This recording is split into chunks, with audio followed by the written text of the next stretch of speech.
The Senate Committee on Government Affairs will come to order. Mr. Secretary, please call the roll. Senator Daley. Here. Senator Ellison. Senator Krasner. Senator Neal. Senator Orenshaw. Here. Senator Rogich. Chair Flores. Present. Please let the record reflect, we do have 6 members present. We have a quorum. Please mark Senator Rogich as present as she makes her way in. She should be joining us momentarily. Good afternoon, everyone, to our very voluminous work session today. Just for the sake of clarity, we have one amend, do pass consent agenda. We have one do pass consent agenda that we think for the most part members are in alignment with. So we will try to move those. Once Senator Rogich joins us, she's only a few minutes away. I think they're about to wrap up in Senate Education. We also have a non-consent agenda that is also very voluminous, and we will be taking those bills in the order that you may have seen on Nellis. And with that, we'll be doing public comment at the very end. I appreciate everybody being here. We do still have some questions for several of your bills, so we will be requesting some of you all to join us. If you're following online and you're not here in person and your bill's up for work session today, if you could just please immediately call in should we ask any questions. If I bring up your bill and there's questions on your bill and you're not here and you're following online, don't worry. What I'll do is I'll move it to the end of the agenda, and that will give you time to call in and address whatever concern is brought up. So if you see me move your bill to the end of the agenda because we're asking a question on your particular bill and you're not here, don't take that as a sign that we're going to kill it or anything like that. I'm just moving it to allow you time to call in. And I am getting a message. I believe Senator Rogich is about to join us, so I'm going to wait a couple seconds here more to see if we can have her here.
Almost. We'll just get it going. All right, so thank you. We're going to start with the non-consent agenda. First item on the non-consent agenda, Senate Bill 443. Mr. Sinisbeck, please.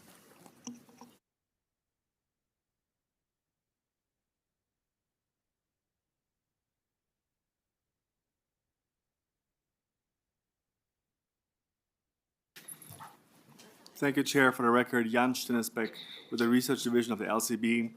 As nonpartisan Senate staff, I can never advocate for or against any measure comes before this body. Senate Bill 443 revised provisions relating to public works, was sponsored by the Senate Committee on Growth and Infrastructure, heard in this committee on April 9th. It provides a declaration of legislative intent regarding the payment of prevailing wages to workers employed by a contractor or subcontractor to perform construction work on certain projects awarded by a public utility relating to infrastructure for natural gas. The bill also requires the contractor or subcontractor who is awarded a contract for construction work on certain infrastructure projects by a public utility to comply with prevailing wage provisions applicable to public works, even if the construction work does not qualify as public work. There was one amendment which was proposed by a majority leader, Senator Canizaro, which is attached to the work session document. It provides a focus on significant operational or capital requirements for public utilities and provides additional exclusions. Thank you, Chair. And thank you. At this time, I'd like to entertain a motion to amend and do pass Senate Bill 443. So moved. Vice Chair Orenshaw has made the motion to amend and do pass Senate Bill 443. Do I have a second? Second. Senator Ellison has seconded that motion. Members, any discussion? Senator Daly, please. Thank you, Mr. Chair, and I know when we had the hearing just the other day, I had my concerns and that. I still have some of them. However, it's not totally unprecedented on some of the stuff. We do, and government has passed measures for minimum wage, Fair Labor Standards Act on overtime and various things. So it will benefit labor overall, and we'll see how it really works out in the end. But with that, I will support the motion going forward and hope for the best. But my concerns, I could get past, so. Members, any additional discussion? Senator Ellison, please. Yes, Mr. Chair. I'm going to be voting no on this, but I definitely want to see this go to the floor, and then we can have discussion at the floor. Thank you. Thank you. Members, any additional discussion? Seeing none, all those in favor, please signify by saying aye. Aye. Those against say nay. No. Please let the record reflect, Senator Daly, Senator Orenshaw, Senator Flores, Senator Neal are ayes. Senator Krasner and Senator Ellison are nays. The motion carries. And if I may ask Senator Orenshaw to please do the floor statement. Yes, thank you. Senator Orenshaw will do the floor statement. Next on the agenda is Senate Bill 12. Mr. Sinisbeck, please.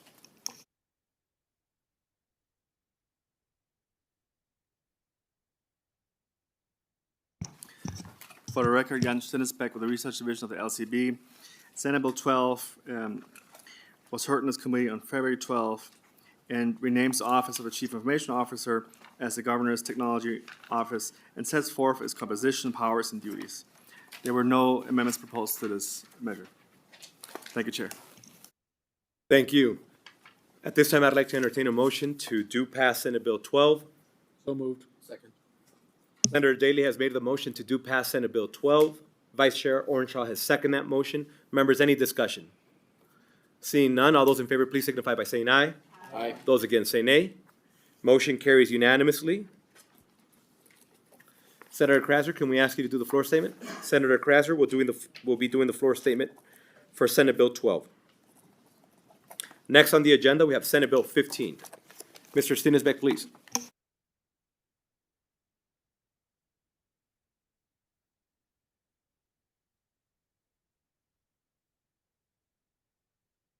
My apologies, that is on the consent calendar. Next, we're going to Senate Bill 28. Ask questions right now. Thank you, Chair. For the record, Jan Stinisbeck, Research Division.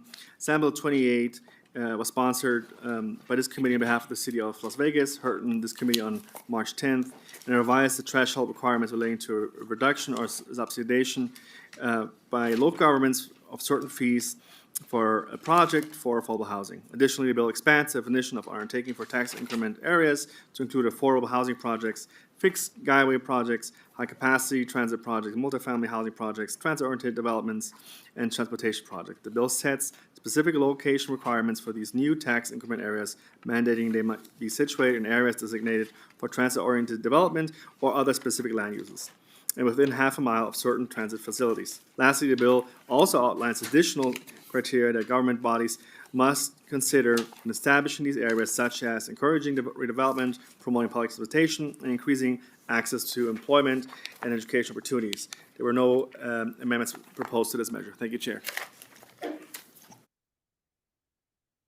Members, any discussion? Senator Neal, please. Thank you, Chair. I actually have some questions on this, and so if you would allow the folks who brought it to come to the table to answer some questions. Yes, please. And as you know, Senator Neal unfortunately was not present for the hearings, so there was just some clarification questions. Senator Neal, please. So I was able to watch the hearing this morning, and I just had some questions because I saw a lot of pictures, but they didn't necessarily represent Vegas. But does this correlate to you guys trying to use the $6 million federal grant that was received for the 17 miles that's on Charleston? Thank you, Mr. Chair, for the opportunity. Randy Robinson, Director of Government Affairs for the City of Las Vegas. It could, but it wasn't necessarily the reason that we brought the bill. We're trying to be consistent with our master plan, which calls for this kind of development as we move forward into the future. So if there was an area identified along that corridor where that money could be used, we would certainly try to, yes. So what actually is the secondary area? So, because in 278C 159, which allows this current law, which allows that contiguous area between the county and the city, and you guys develop an interlocal for development. So what are the other areas that we're talking about? Thank you again, Randy Robinson, City of Las Vegas.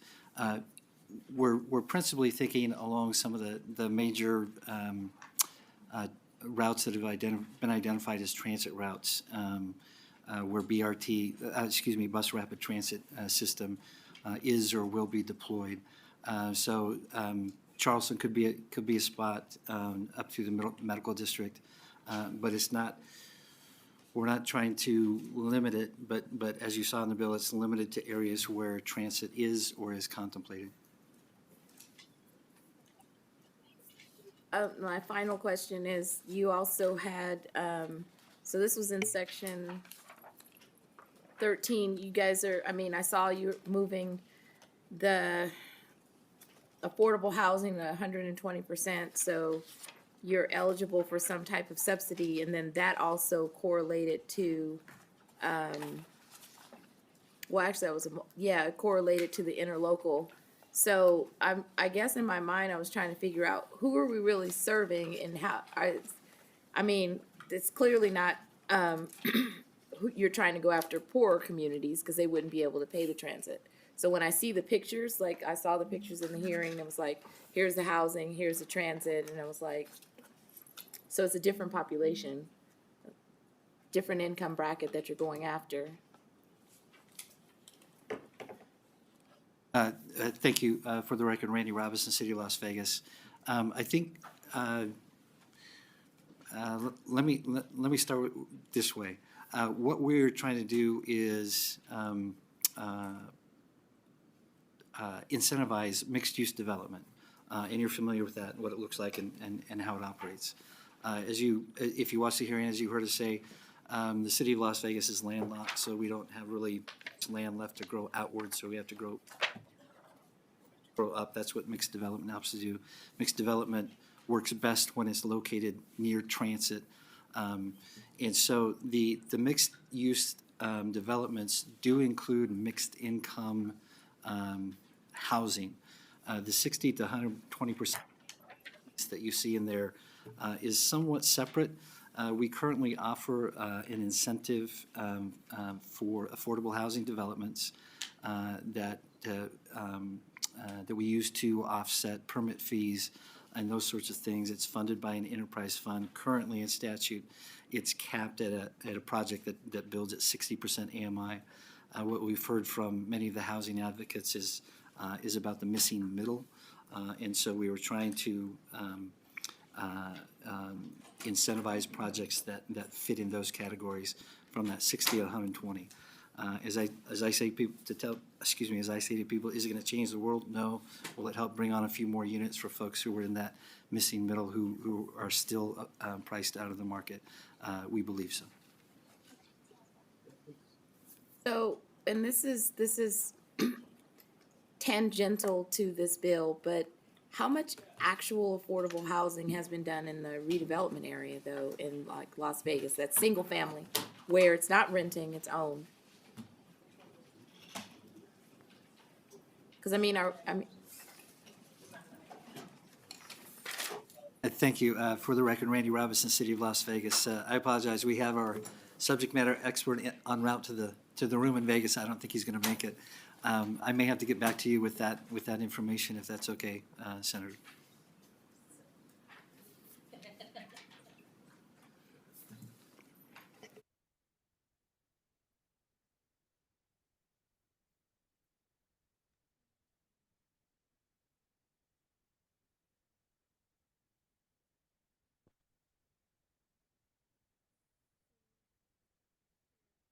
Senator Neal, please.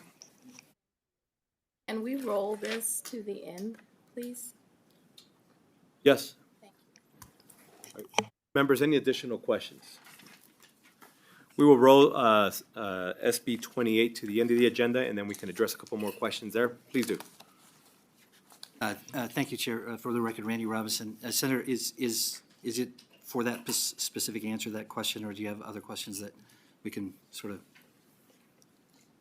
Okay. Thank you. And thank you. We'll roll it for now. Next on the agenda, we have Senate Bill 48. Mr. Stinisbeck, please.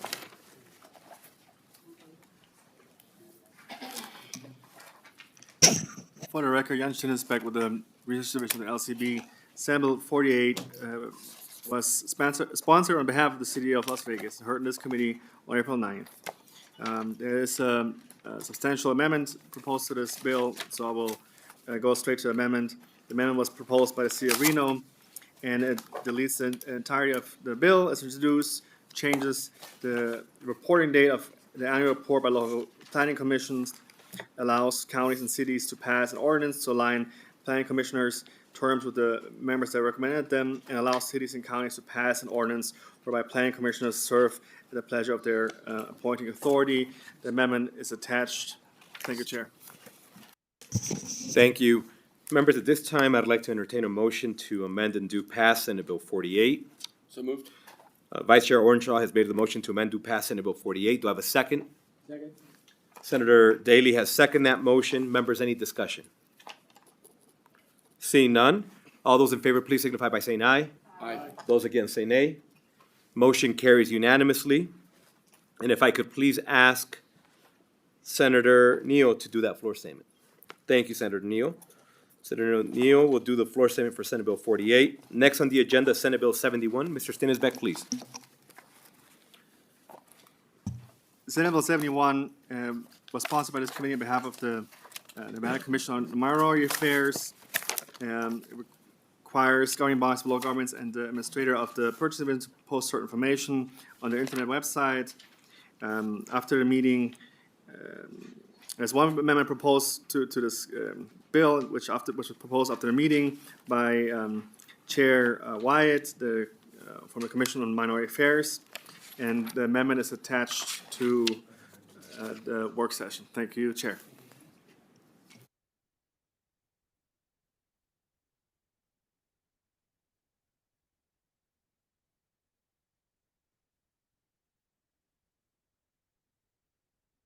All right, thank you. Members, any questions? Seeing none, Senator Ellison, please. Yes, Mr. Chair, I've got some marks all over here, so what I'm gonna do is I'm gonna vote this out, yes, and then if I amend my motion on the floor. Understood. Seeing no other discussion, I'd like to entertain a motion to amend and do pass Senate Bill 71.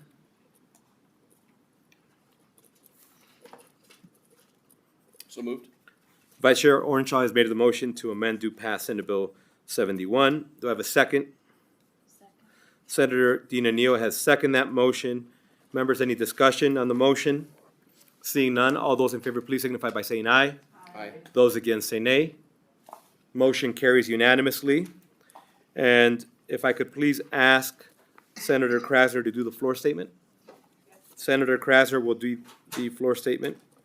I will say thank you to the sponsors of Senate Bill 71. I know it was the first time that they had entertained the process of this building and how things move, and they were working diligently to try to get some amendments going, so I appreciate their hard work. Next on the agenda, Senate Bill 72. Conscience, for the record, Senate Bill 72 was sponsored by this committee on behalf of the City of Henderson. It revises the City of Henderson charter. And there was one amendment proposed to the bill after the meeting by the City of Henderson, which is attached to the bill. Thank you, Chair. Members, any discussion? Senator Daly, please. Thank you, Mr. Chair. And I know I worked with the City of Henderson on the language in their charter regarding the sale and use of land. We did come up with and agree that the provisions of NRS 268 on that will be applied to subsection 5. So with the deletion of that, they're still going to have to go out and do the appraisals and those types of things. And I asked them to review this again with their charter committee before the next legislative session and see if they have other changes that cleans it up a little bit, because there were several, in my mind, conflicts in their law. But I think this will get them passed this time, and then the other language they had was satisfactory as well. That work? Thank you. Members, any additional discussion on Senate Bill 72?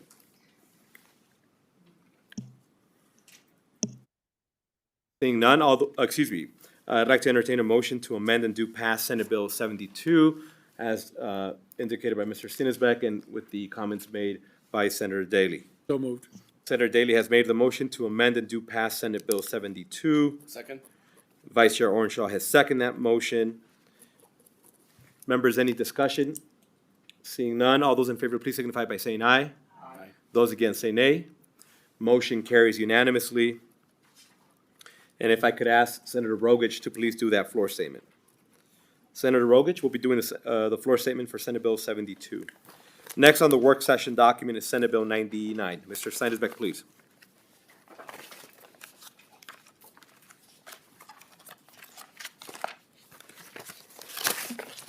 For the record, against inspect with the resource division of the LCB, Senate Bill 99 was sponsored by this committee on behalf of the Legislative Committee for the Review and Oversight of the Tahoe Regional Planning Agency and the Marlette Lake Water System. It was heard in this committee on February 19th.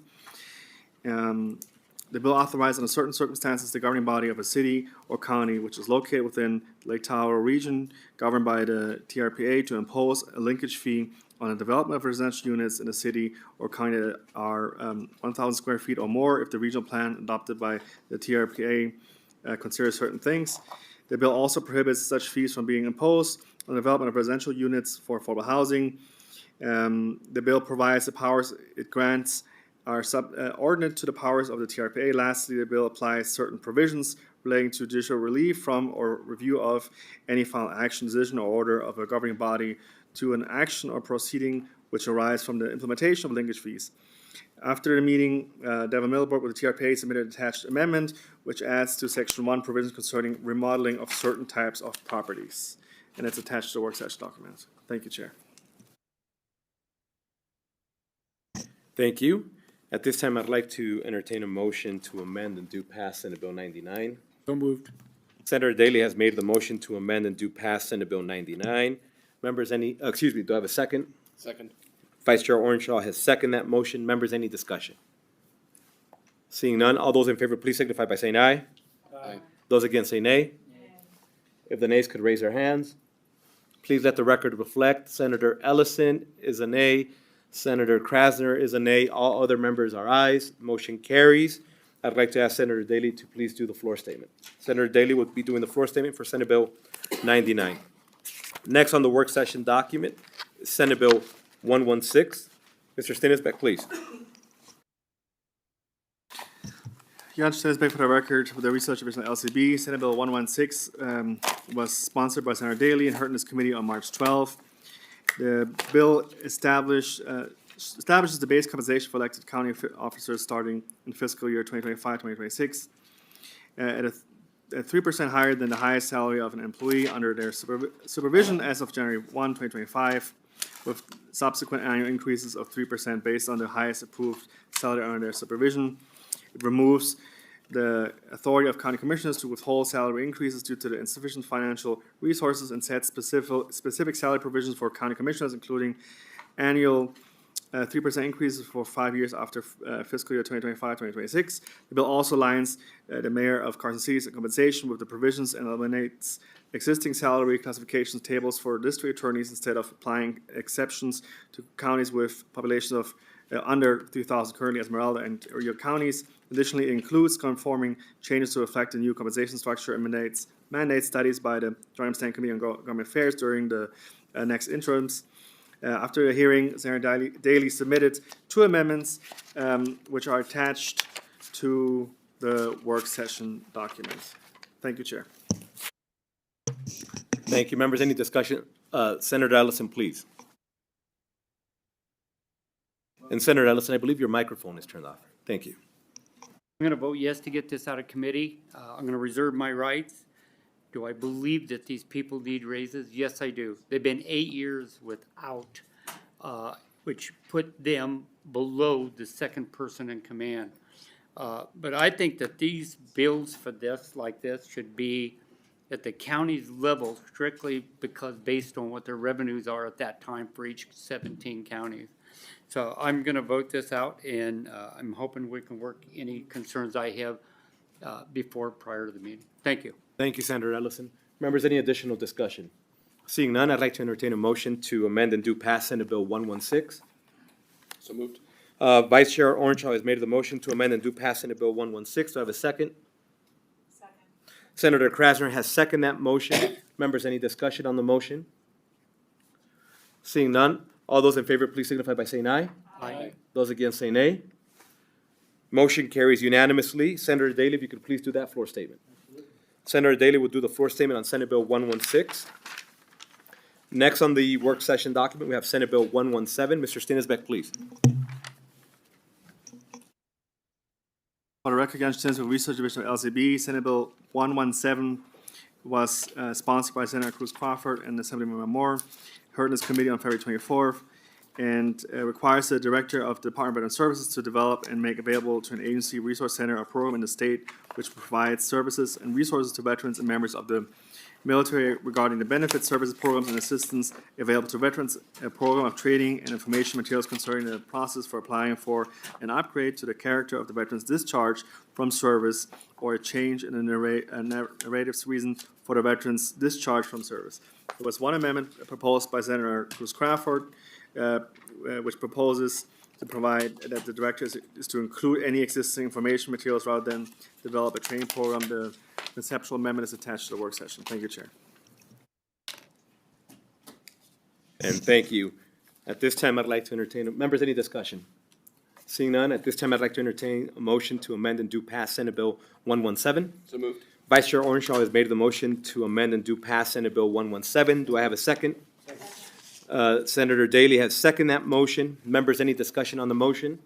Seeing none, all those in favor, please signify by saying aye. Aye. Those against say nay. Motion carries unanimously, and the floor statement will go to Senator Cruz Crawford. Next on the agenda is Senate Bill 155. Mr. Stinisbeck, please.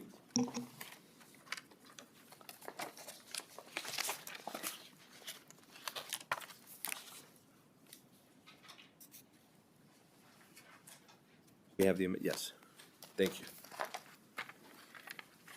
For the record, Jan Students, Public Resource Division, Senate Bill 155 was sponsored by Senator Flores and heard in this committee on March 31st. It authorizes the employment as peace officers of persons who are legally authorized to work in the United States under federal law and prohibits the Peace Officers Standard and Training Commission from adopting regulations that require citizenship of the United States for the appointment of a person as a peace officer if the person is legally authorized to work in the United States under federal law and satisfies all other applicable limitations on or requirements related to employment of a peace officer. After the hearing, Senator Flores proposed the attached amendment. Thank you, Chair. Thank you. Any discussion on this bill, members? Seeing none, I'd like to entertain a motion to amend and do pass Senate Bill 155. So moved. We have a tie. Senator James Orenshaw has made the motion to amend and do pass Senate Bill 155. Do I have a second? Senator Daly has seconded that motion. Members, any discussion? Seeing none, all those in favor, please signify by saying aye. Aye. Those against say nay. If the nays could raise their hands. Senator Rogich, Senator Krasner, and Senator Ellison are nays. Motion carries. And I will do the floor statement on Senate Bill 155. Senator Flores, floor statement on 155. Next on the work session document, Senate Bill 160. Mr. Sinisbeck, please.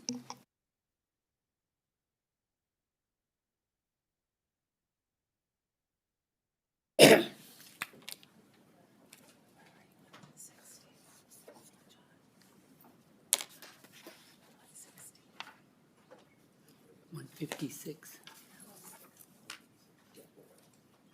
160? I thought he said 156.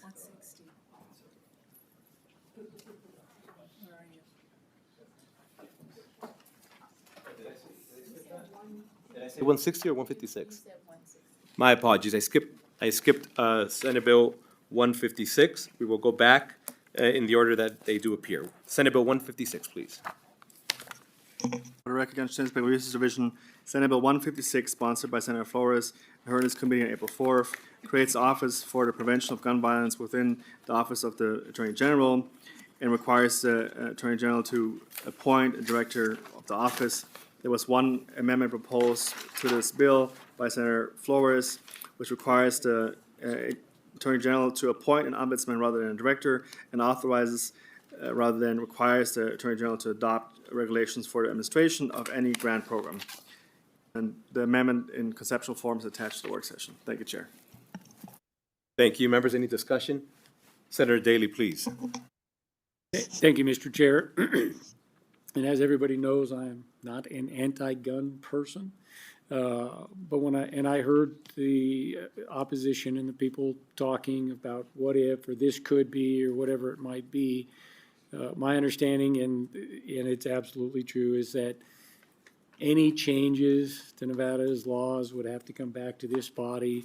And if any recommendations come out that are anti-Second Amendment, I'm not going to be in support. But there is absolutely no reason we can't have discussions between civilized and otherwise reasonable people about this issue. So I will be in support, and I'm hoping we can have useful discussions from a non-anti-gun person. Thank you, Senator Daly. Members, any additional discussion? Seeing none, at this time, I'd like to entertain a motion to amend and do pass Senate Bill 156. So moved. Senator Daly has made the motion to amend and do pass Senate Bill 156, and Senator Orenshaw has seconded that motion. Members, any discussion on the motion? Seeing none, all those in favor, please signify by saying aye. No.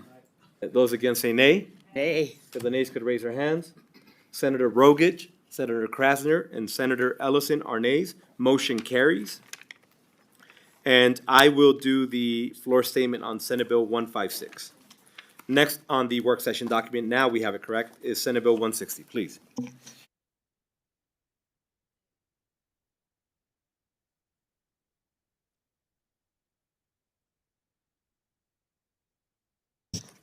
Senate Bill 160, sponsored by Senator Neal, heard in this committee on March 28th. It relocates the Nevada Equal Rights Commission from the Department of Employment, Training, and Rehabilitation to the Office of the Attorney General, with the Attorney General appointing the commission's member and administrators. While there was a amendment proposed and attached to work session document, it is my understanding that there's the only amendment at this point, and Chair, there's actually a conceptual amendment I'm stripping out, so I took out the executive orders, so it's as is, but I'm also stripping out section 20. Because that actually is a substantive law change, it's not the current law.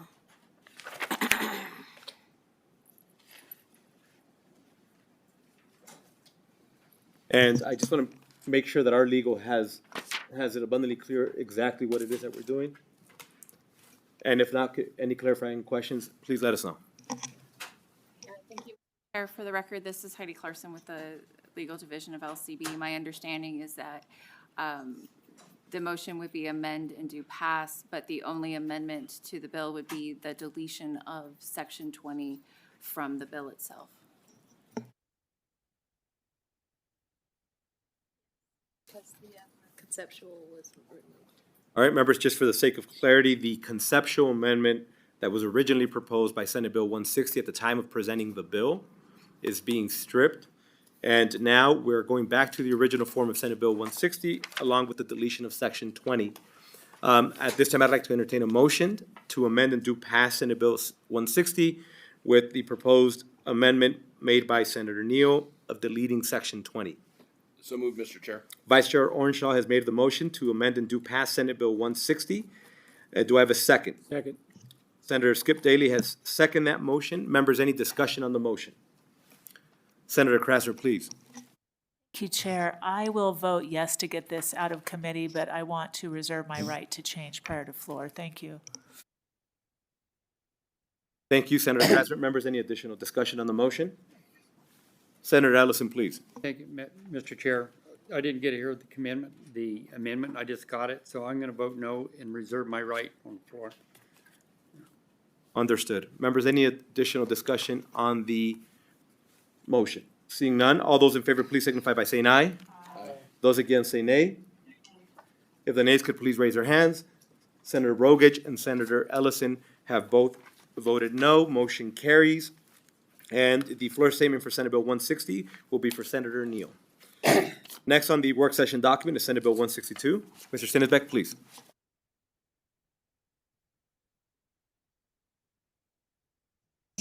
Senate, for the record, Jan Stinsbeck, Senate Bill 162 was sponsored by Senators Cruz Crawford and Krasner et al.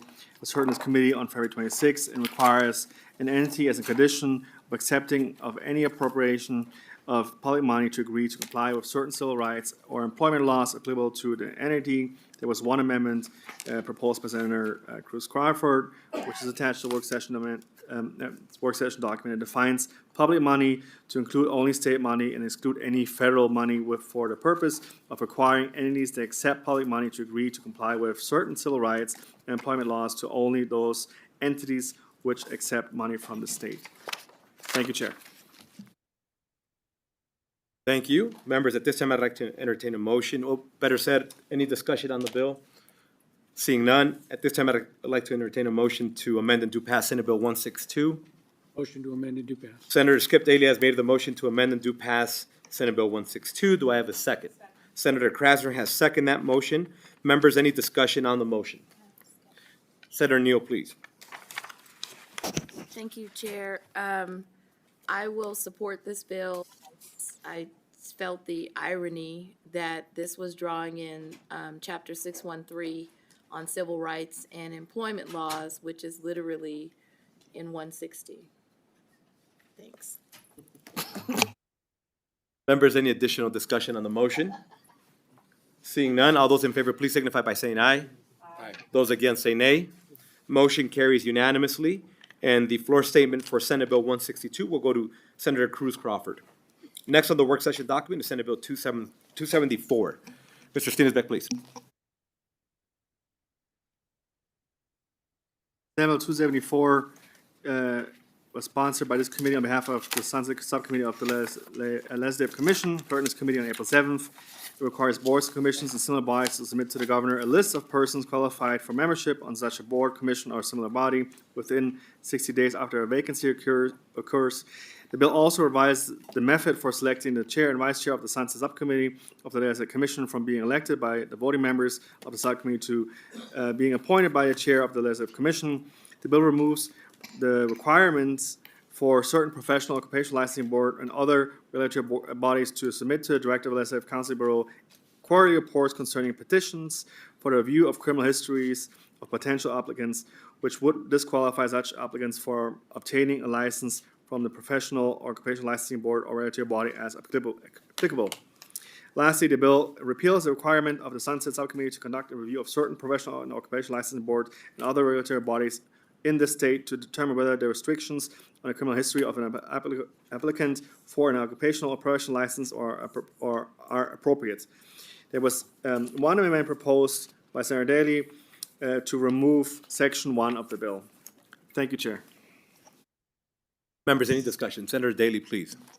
And thank you, Mr. Chair. And as you said, although I think Section 1 would have been helpful in speeding up getting names to the governor for vacancies on the various boards that he has to submit to, there was a fiscal note put in by one agency, and so we're not going to argue with that. I'm hoping Department of Ed is watching and will remove that fiscal note, and we can move forward. But ready for a motion when you are. Thank you, Senator Daly.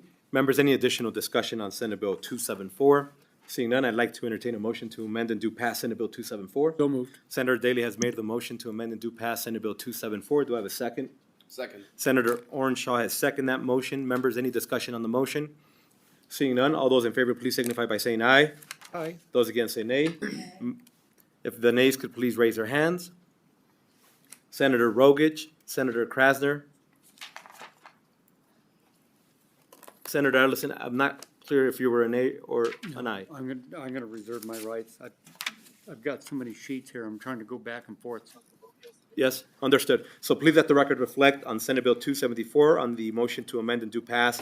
Senator Rogich and Senator Krasner are nays. The rest are ayes. Motion carries. And Senator Daly, please do the floor statement for Senate Bill 274. Next on the work session document is Senate Bill 279. Mr. Stenbeck, please.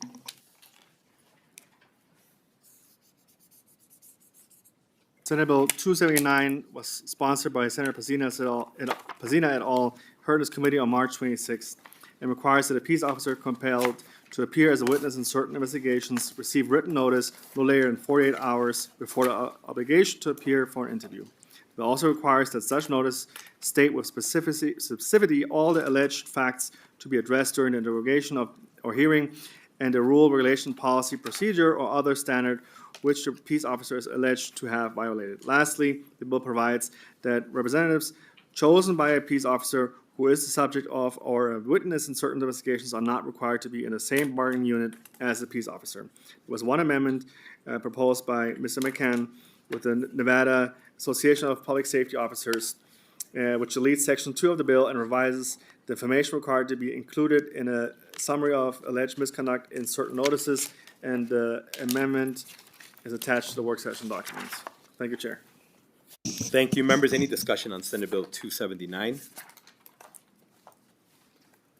Seeing none, I'd like to entertain a motion to amend and do pass Senate Bill 279. So moved. Senator Orenshaw has made the motion to amend and do pass Senate Bill 279. Do I have a second? Senator Daly has seconded that motion. Members, any discussion on the motion? Seeing none, all those in favor, please signify by saying aye. Aye. Those against say nay.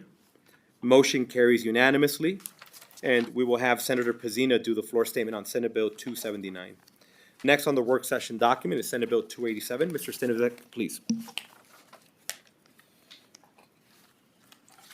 Senate Bill 287 was heard in this committee on April 7th and sponsored by the Committee on Commerce and Labor, expands the record-keeping requirement for contractors and subcontractors engaged on the public work. And this bill additionally creates an exception to confidentiality of the additional record if the inspection is requested by either a Joint Labor Management Committee established under the Labor Management Corporation Act of 1978 or pursuant to 29 USC 175A or to a multi-employer Taft-Hartley Trust Fund form pursuant to 29 USC 186 C5. After meeting, Senator Flores proposed the attached amendment. Thank you, Chair. Members, any discussion on Senate Bill 287? Senator Daly, please. Thank you, Mr. Chair. And I'm looking, so we're gonna keep subsection 7 in section 1. I see we're removing and address out of that. Still allowing the Joint Labor Management and Cooperation Act of 1978 pursuant to that. Are we taking out the Taft-Hartley stuff? I thought we were deleting the Taft-Hartley stuff. Senator Daly, that is correct. Okay. And we also have- Because it's not lined out in the amendment I have here. It should stop at Act of 1978. And we can clarify the record now. Senator Flores, through you to Senator Daly, that actually was the intent of the submitted proposed amendment, was to remove the Taft-Hartley trust portion. So I think that was just a mistake that didn't get caught, but that was the intent, yes. So you are going to retain the right for the Joint Labor Management Cooperation Committee Sir. to be able to get the information, but the or multi-employer Taft-Hartley funds will come out. Yes, sir, that's the intent. And we will get Ms. Clarson, just for the sake of clarity and drafting the amendment correctly as intended. Yes. For the record, please, Ms. Clarson. Again, Heidi Clarson with LCB. Again, I apologize. I think I misunderstood. So the change is on subsection 6 of section 1. There is some purple strikeout that will remain struck out. However, the amendment would delete more language. And I apologize. I just need to know, you want to keep except to a joint labor management committee established under the Labor Management Cooperation Act of 1978 pursuant to 29 USC section 175A. That's Stop. where, Yes. okay. Thank you. Members, I wanted to make sure everybody had that clarity. In the work session document, there is an amendment attached to Senate Bill 287, but we are striking additional language. Do we have any questions about that specifically? Senator Daly, thank you for your clarifying question, and thank you for joining us.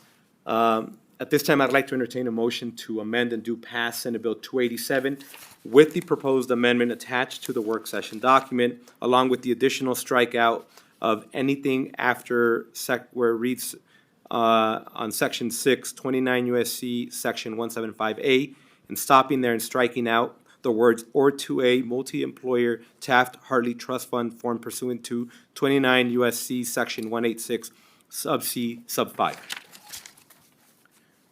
Motion to amend and do pass. Senator Daly has made the motion to amend and do pass. Do I have a second? Second. Senator Orenshaw has seconded that motion. Members, any discussion on the motion?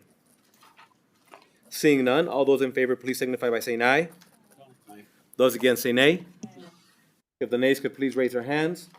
Please let the record reflect, Senator Rogich, Senator Ellison, and Senator Krasner are nays. Motion carries.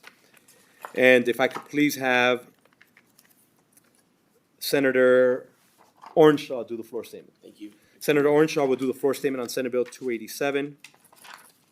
Next on the work session document is Senate Bill 319. Please.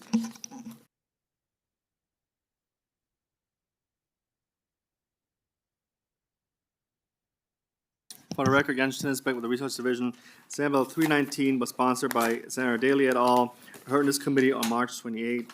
The bill authorized the governing body of a county whose population is 100,000 or more, but less than 700,000, currently only Washoe County, and each incorporated city within such a county, currently the cities of Reno and Sparks, to, by interlocal agreement, consolidate any contiguous unincorporated territory within their county and any unincorporated territory within the cities into a county fire protection districts.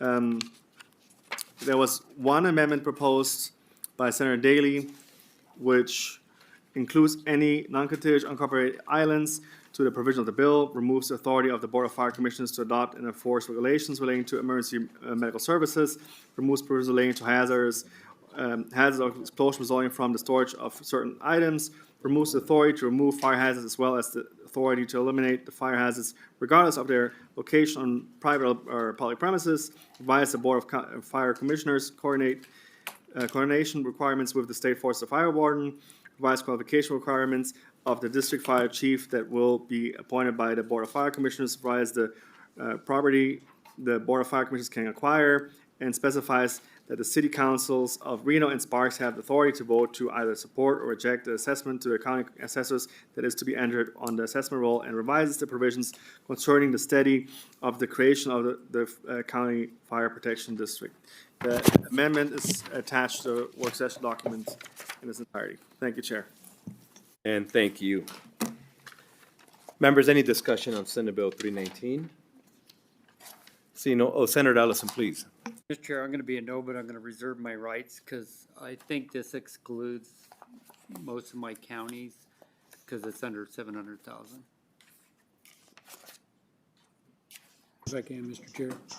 Senator Daly, please. It excludes all of the state except for Washoe County. It's only for Washoe County. Reno, Sparks, and Washoe County. Thank you for clarification. Members, any additional discussion on Senate Bill 319? Seeing none, I'd like to entertain a motion to amend and do pass Senate Bill 319. So moved. Vice Chair Ornschall has made the motion to amend and do pass Senate Bill 319. Do I have a second? Senator Skip Daly has seconded that motion. Members, any discussion on the motion? Seeing none, all those in favor, please signify by saying aye. Aye. Those against say nay. If the nays could raise their hands. Please let the record reflect Senator Rogich, Senator Krasner, Senator Ellison are all nays. Motion carries. And I would ask that Senator Daly please do the floor statement for Senate Bill 319. Next on the work session document is Senate Bill 340. Mr. Stinisbeck, please.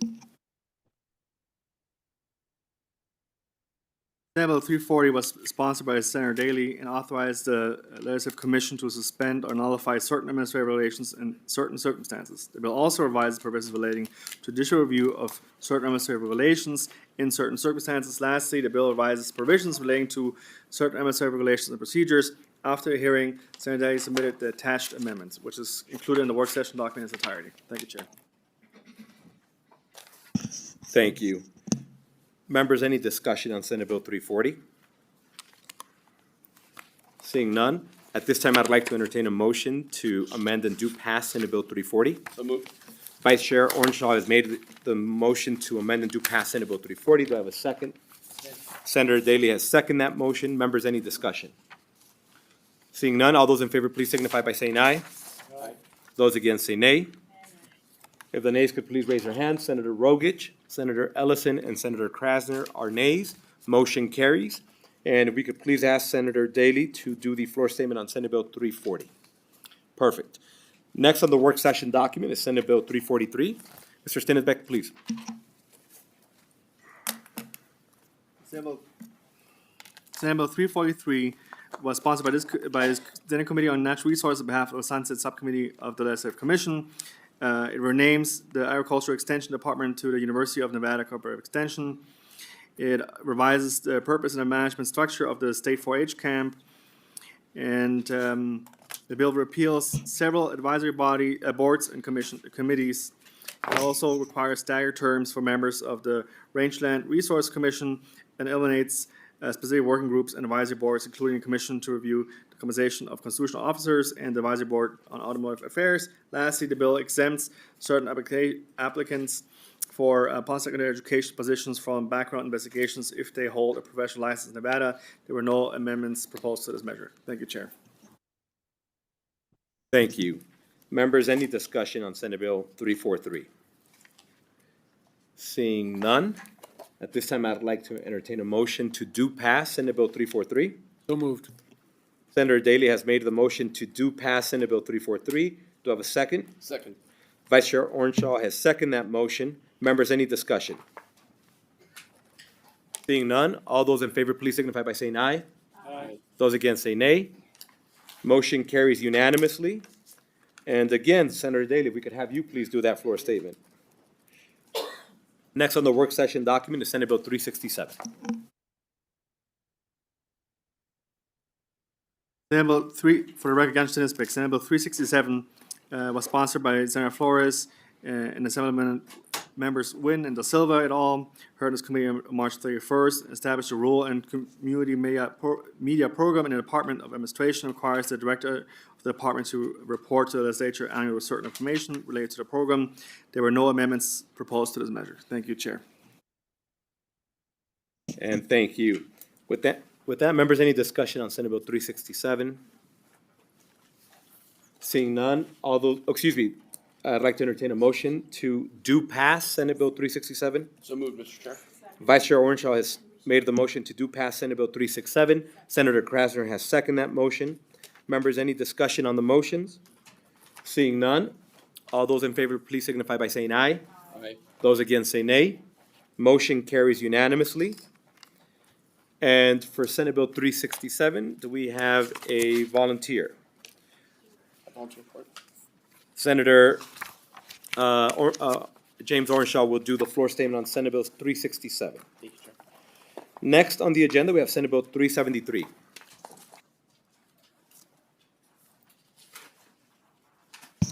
Senate Bill 373 was sponsored by Senator Steinbeck, heard in this committee on April 9th. It requires the establishment of regional business licenses across counties and unincorporated cities in Nevada. There's one amendment proposed by Senator Steinbeck, which is attached to the work session document, that adds provisions concerning the collaborative effort by multiple local governments on multi-jurisdictional licensing, deletes the standardization of fees and replaces them with a revenue sharing structure, and limits the applicability of the bill to counties with a population of 700,000 cities within such counties. And as mentioned, the amendment is attached to the work session document. Thank you, Chair. All right. Members, any discussion on Senate Bill 373? Seeing none, at this time, I'd like to entertain a motion to amend and do pass Senate Bill 373. So moved, Mr. Chair. Vice Chair Orenshaw has made the motion to amend and do pass Senate Bill 373. Do I have a second?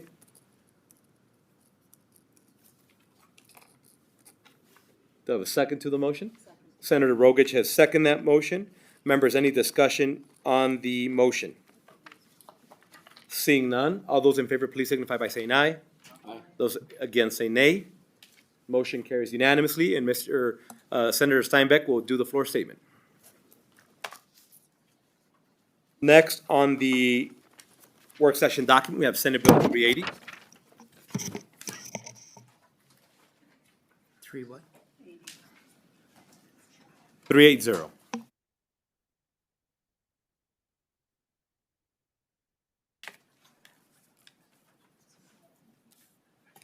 Senate Bill 380 was sponsored by Senator Orenshaw et al., heard in this committee on March 24th. It requires peace officers to complete certain training concerning autism spectrum disorders and authorize an applicant for registration as a registered behavior technician to engage in the supervised practice of applied behavioral analysis under certain conditions. At the printing of the work session document, there were no amendments proposed to this measure. Members, any discussion? Vice Chair Orenshaw, please. Thank you very much, Mr. Chair. And I do have an amendment I'd like to propose, and I apologize if I didn't get it in time. I have hard copies of the amendment. If with your permission, Chair, if I could just pass them to all the members. I do have extras here for the public as well. And let's help pass. The crux of my amendment, Mr. Chair, is to address some of the concerns that were brought up at the hearing regarding Section 4. And thank you, Mr. Chair. My proposed amendment at Section 4, sub-paragraph 2, that's the language at NRS 641D.130, it would read, an applicant for registration as a registered behavior technician who has the qualifications prescribed by NRS 641D.310 may, after submitting an application pursuant to NRS 641D.300, and the new language I'm proposing here is, and proof of a past background check comparable to those required of home health aides, child care professionals, and teachers in Nevada as required under NRS 641D.300, which includes fingerprinting and the FBI clearance. And then there's one additional language down at subparagraph 3, sub 2, where we add the word pending state registration. This amendment I was trying to address the concerns brought up at the hearing. Since then, I have had a meeting with Ms. Knorr and Dr. Fernapfel, the Board of Applied Behavior Analysis. They are not supportive of this amendment. I'm committed to try to keep working with them to try to address their concerns if the bill does survive. But I was trying to reach a balance where, if someone is working under someone who's already licensed and they've passed that other background check, that national background check, that they could practice pending the state approval. So I'm committed to keep working with the Board of Applied Behavior Analysis, but I do not have their support for this amendment. I have tried to, certainly trying to address their concerns, and I hope the committee might consider going forward with the bill and the amendment. I'm happy to answer any questions. Question? Senator Ellison, please. Oh, do you have a question? Senator Krasner? Please. I just want to say I appreciate the sponsor of the bill's work on this, and with the amendment to SB 380, I am comfortable voting yes, so I will be voting yes. Thank you. Senator Ellison, please. Thank you, Mr. Chair. First time I seen the amendment, I'm gonna vote yes, but I'm gonna reserve my rights because I want to make sure if this bill's gonna, the amendment's gonna go through or not. Thank you.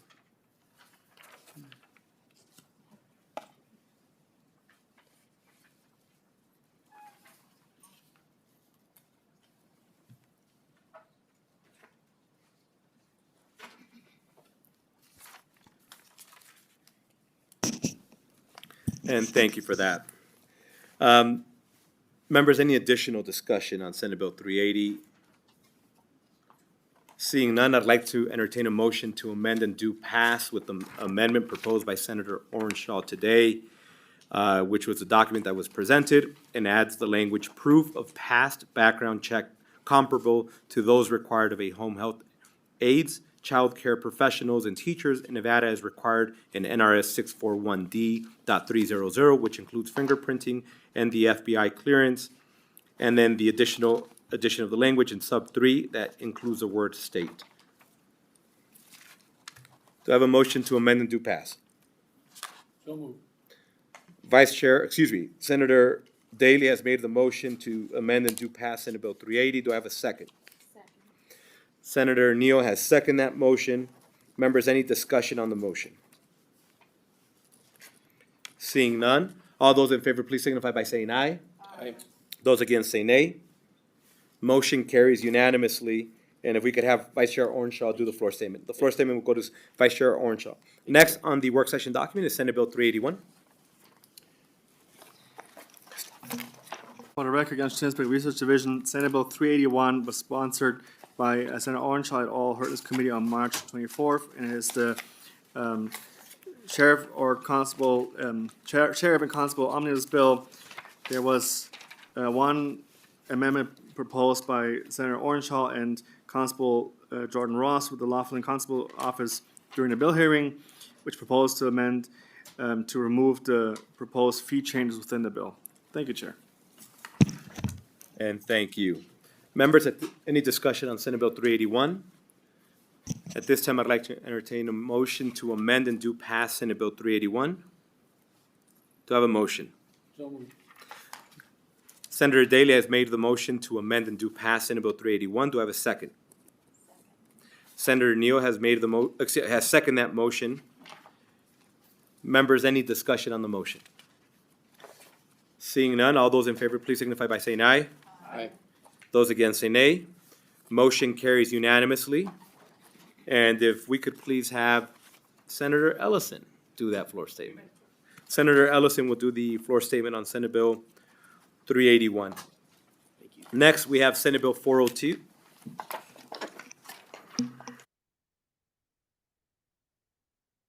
Senate Bill 402 was sponsored by Senator Flores and Assembly members Watson, DeLong, heard in this committee on April 9th. It authorized the governing body of a colony or city to create a restoration improvement district for the purpose of a project to restore certain buildings that are at least 50 years of age, as well as pledge certain property tax proceeds for the cost of such a project. Lastly, the bill establishes prevailing wage requirements for contracts or agreements for construction work performed on such a project. There was one amendment proposed to this bill, which makes various, by Senator Flores, which makes various changes related to the creation of a restoration improvement district, and the language is attached to the work session document. And members, for the purpose of discussion, I want to make clear that there is an additional amendment on Senate Bill 402.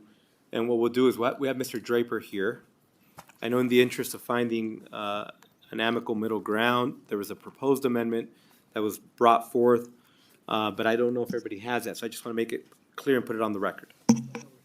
Mr. Chair, for the record, Mike Draper, D-R-A-P-E-R.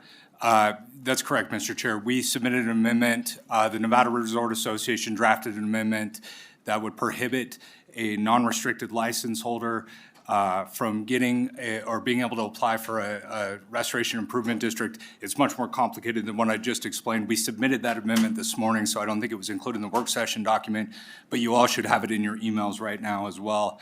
But that is one that Mr. Alonso and the Resort Association drafted, and we've agreed to.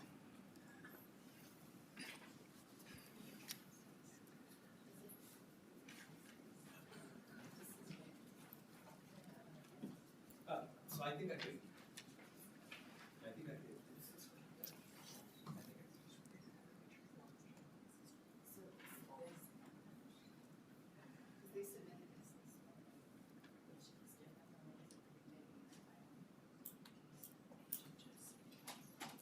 It's Mike Draper for the record. It's both amendments. It's the one that's in the work session document, and then that's in addition to that.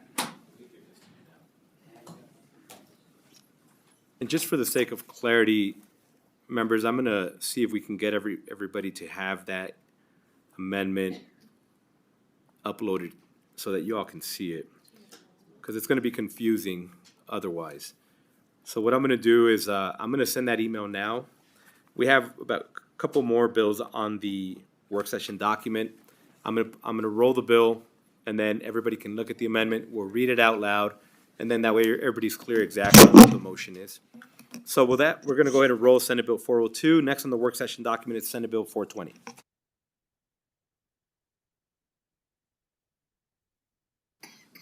We are rolling the bill, so you can ask them at the end, once we bring it back up.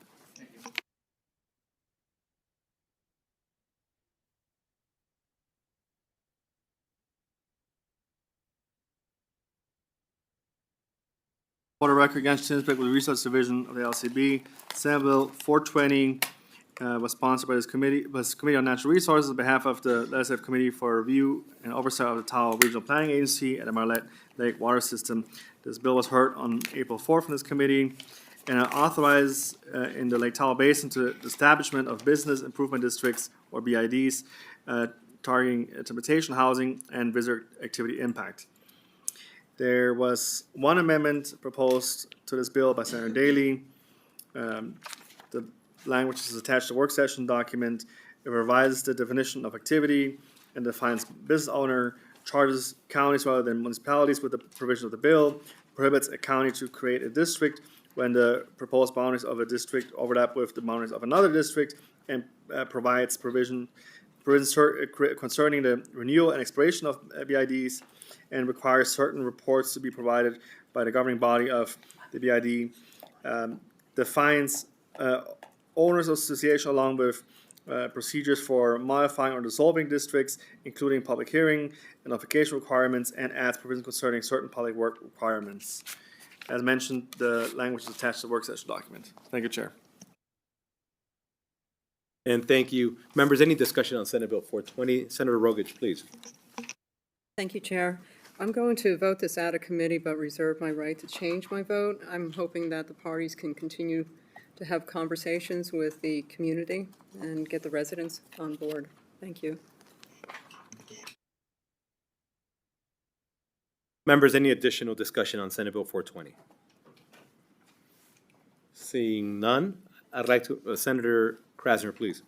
Thank you, Chair. I know that the Nevada Resort Association had some concerns with this, but with the new amendment that Mr. Draper said was provided by the Nevada Resort Association, I will vote yes to get it out of committee and then reserve my right. Oh, Thank you. thank you, Senator Krasner. Just for the sake of clarity, and I know it's because we have them right next to each other, 402 and 420. We are presently on Senate Bill 420. And 402, we're rolling it, just for clarification. We'll bring the amendment in a second. We are in Senate Bill 420. Members, any discussion on Senate Bill 420, which is the Business Improvement Districts Bill, just for clarity? Seeing none, at this time, I'd like to entertain a motion to amend and do pass Senate Bill 420. So moved. Senator Daley has made the motion to amend and do pass Senate Bill 420. Do I have a second?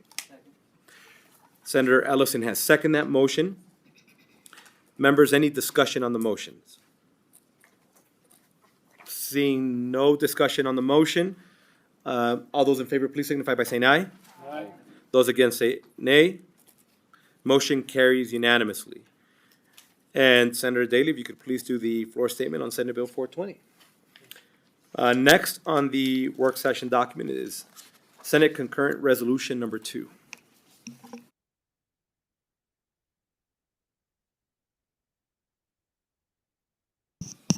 Kian Chisbick for the record. Senate Concurrent Resolution Number 2 was sponsored by Senator Doñate and Chibal, Orenshaw, and Flores, and Senator members Gonzalez and Watts et al.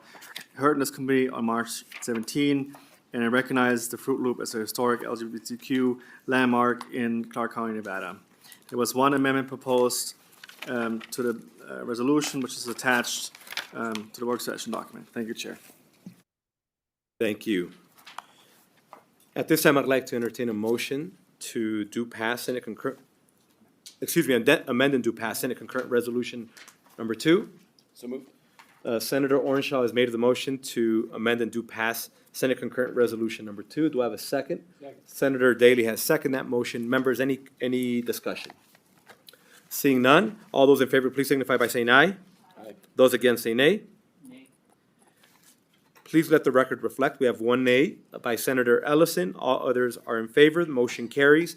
And we will have Senator Doñate do the floor statement on that. We will go back to the bills we have rolled. If we could have our folk for Senate Bill 28, please come up. And Senator Neal, please, I know you had a few questions.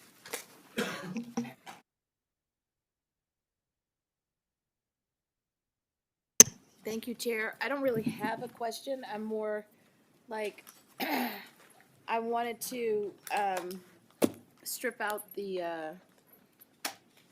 120 that's in the affordable housing piece.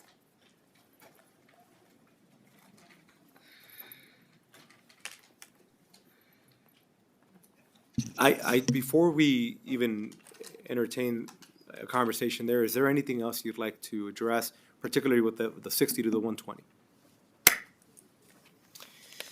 Thank you, Chair Flores. For the record, Randy Robinson, Director of Government Affairs, City of Las Vegas. We do have our Director of Planning, Seth Floyd, in Vegas. I don't know if there's anything that you'd like to address specific to the 60 to 120 AMI.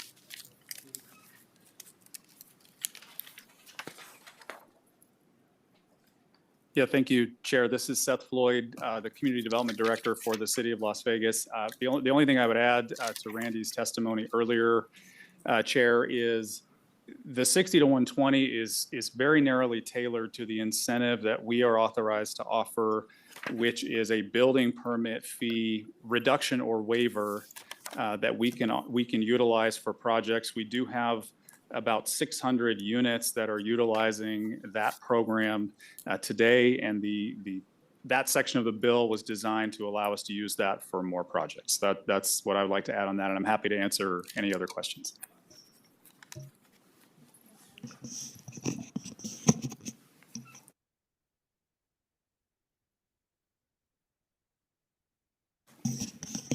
Members, any additional discussion on Senate Bill 28?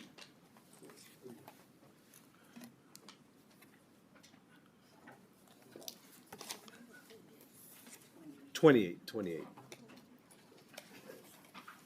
And just for the purposes of allowing everybody to get to the same page, give you a couple of seconds, but we are on discussing Senate Bill 28. And Senator Neal is bringing up the concern specifically regarding the 60 going up to 120. And I don't know if members had any additional questions on Senate Bill 28. Just for the sake of clarity, Senator Neal, I think you have made, if you wanted to clarify your yeah, position at this time. So basically with that change, they would just only be doing the transit, but they wouldn't have the housing and transit next to each other. For the sake of clarity, moving forward with the mass transit conversations that we had, but not with the 60 to 120, could you just explain what the game plan of how you wanted to implement this, how that would play out? Just so everybody has clarity what this impact could potentially do or not do, or are we taking them separately? Just please walk us through that. Thank you, Chair. I appreciate that opportunity. For the record, Randy Robinson. In a sense, those two provisions, the transit-oriented development piece and the 60 to 120, could be viewed as separate pieces. And so if it was necessary to sacrifice one in order to keep this bill moving along, that would not materially affect what we have in our master plan related to transit-oriented development. Members, Senator Neal has made a proposal to amend and do pass Senate Bill 28 with allowing all the game plan that was discussed with mass transit, but removing the change of 60 to 120. First of all, do we have a second on that and/or discussion? Senator Ellison, please. Chair, and I understand what the colleague's trying to do, but you're in the planning and designs already done, or is it not, for this facility? Thank you, Mr. Chair. Senator Ellison, Randy Robinson, for the record, City of Las Vegas. There are projects that are design, in the process and have received this incentive. But what the provision that's contemplated in this legislation would not affect anything, because currently we have the ability to offer that incentive up to 60%. We were trying to expand that up to 120 prospectively, so it wouldn't affect anything that's in the pipeline now. Does that answer your question?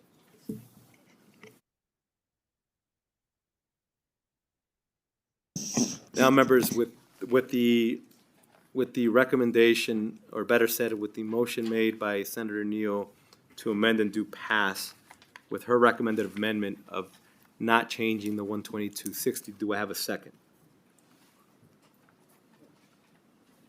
Second. Senator Owenshaw has seconded that motion. Members, do you have any discussion on that motion? Seeing none, all those in favor, please signify by saying aye. Aye. Those against say nay. Motion carries unanimously. And if we could please have Senator Rogich do the floor statement on Senate Bill 28. And with that, we now have, members, I'd like to reopen the hearing, or better said, on the work session document, Senate Bill 402. For the sake of clarity, I'd like to entertain a motion to amend and do pass Senate Bill 402 with the amendment in your work session document, along with the amendment that was recently provided, and for the sake of clarity, I will provide it and read it for the record.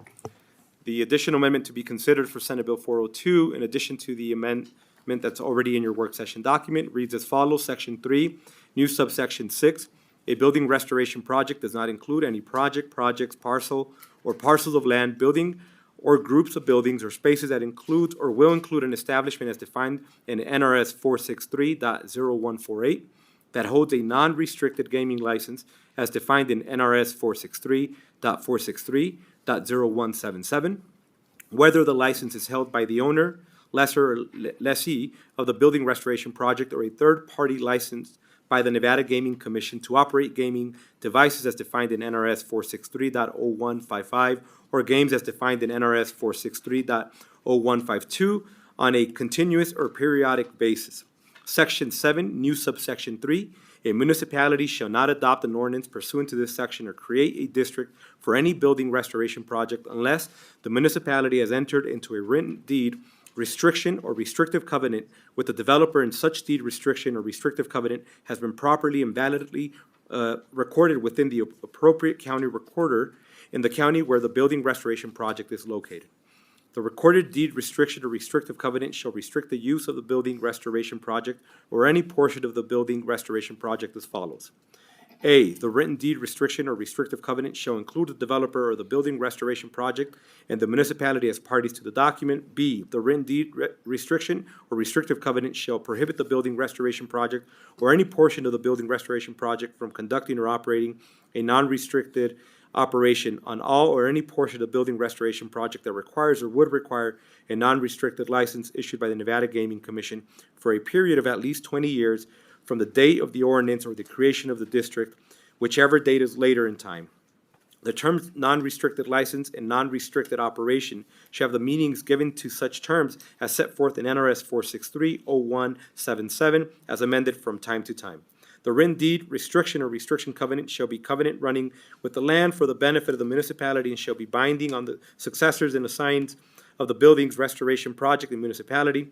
And lastly, no party to the written deed restriction or restrictive covenant shall alter, amend, revoke, or terminate the deed restriction or restrictive covenant for a period of at least 20 continuous years after the adoption of the ordinance or creation of the district, whichever date is later in time.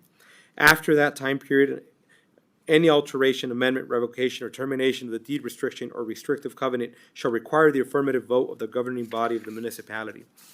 Members, I wanted to make that abundantly clear.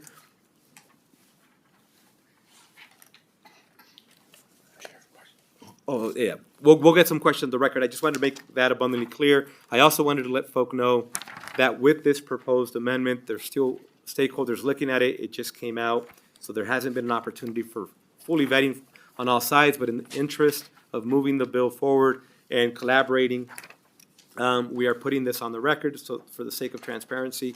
Ms. Clarkson does have some questions.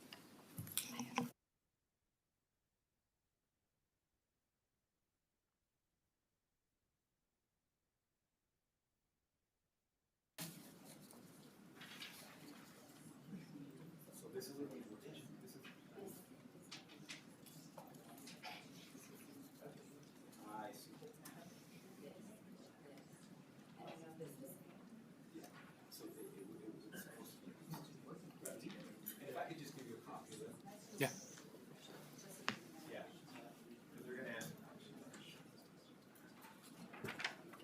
And we do have Mr. Draper here for the sake of clarity.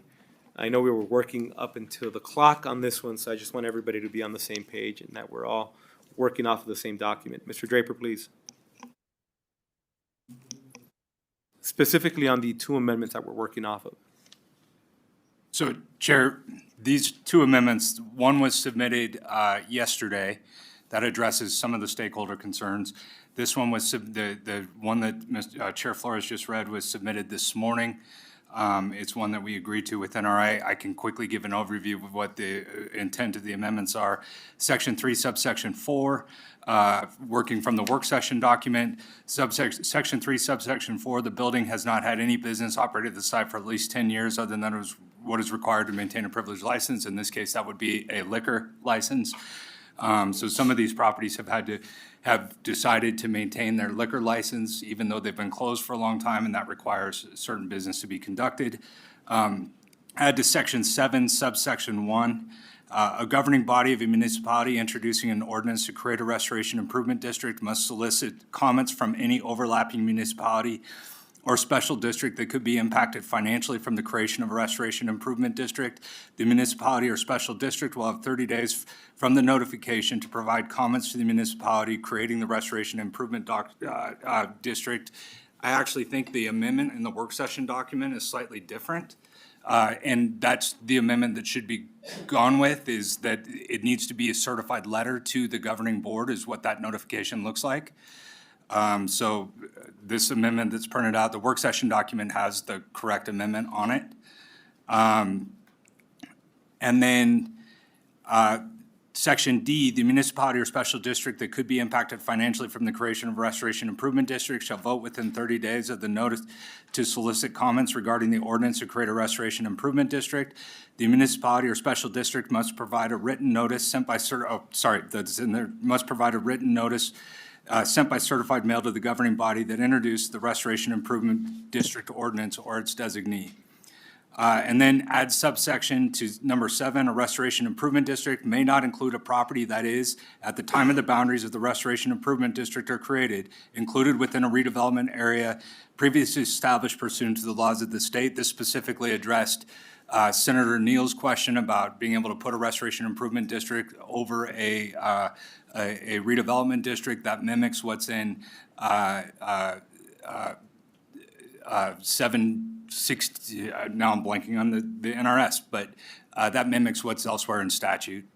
So these were amendments that were agreed on by all stakeholders. And then, of course, the NRA amendment that Senator Flores just read into the record as well. And I apologize for the confusion. I think we, in an effort to try and be diligent, probably sent out too many amendments as we kept going along. So I apologize for the confusion.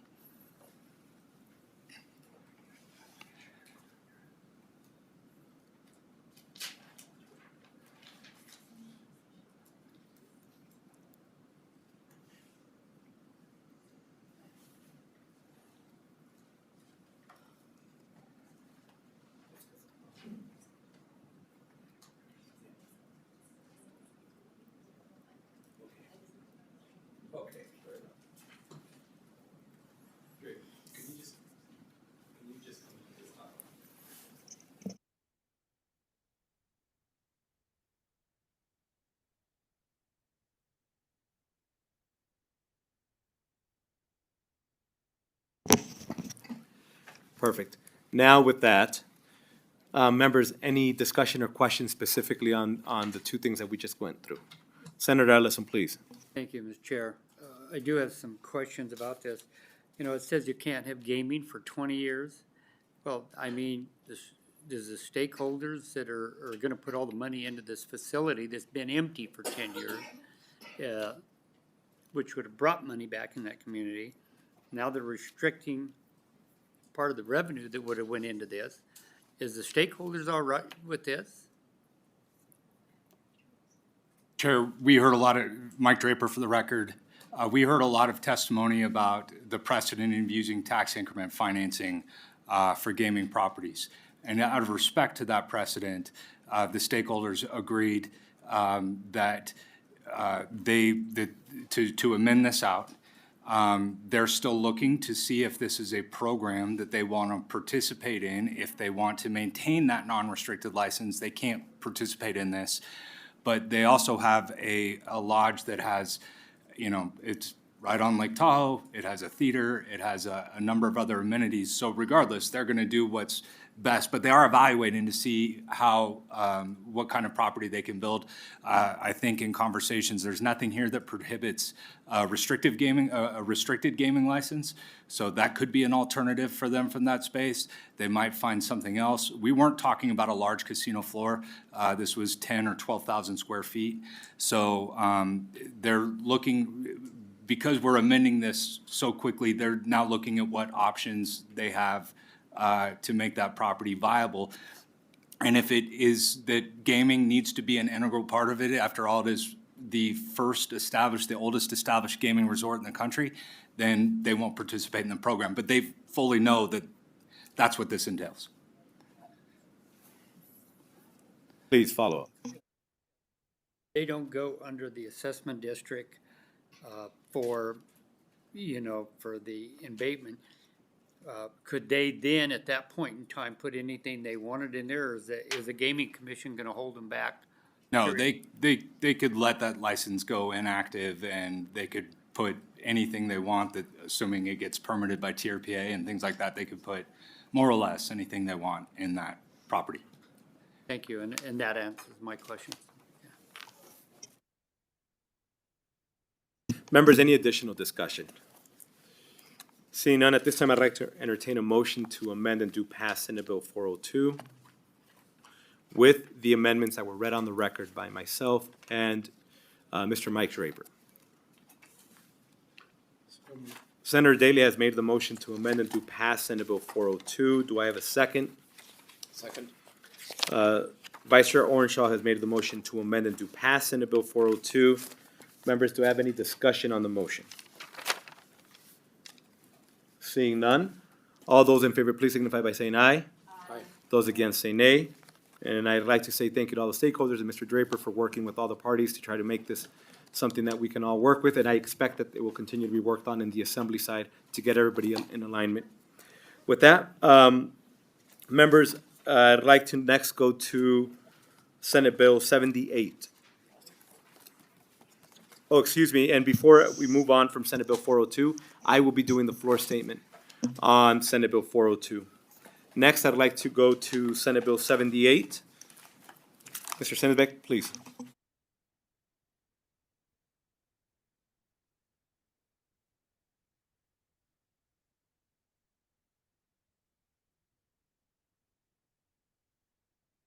On record, against Senate with the Research Division of the LCB, Senate Bill 78 was sponsored by the Senate Committee on Revenue and Economic Development on behalf of the Department of Business and Industry, heard this committee April 7th. It revises in skeleton form the powers and duties of the Office of Nevada Boards, Commissions, and Council standards of the Department of Business and Industry, and makes changes to the composition and operation of various boards, commissions, councils, and similar bodies, along with consolidating and terminating various boards, commissions, councils, and similar bodies. During the bill hearing, there was one amendment proposed to the measure, which is attached to the work session document. Thank you, Chair.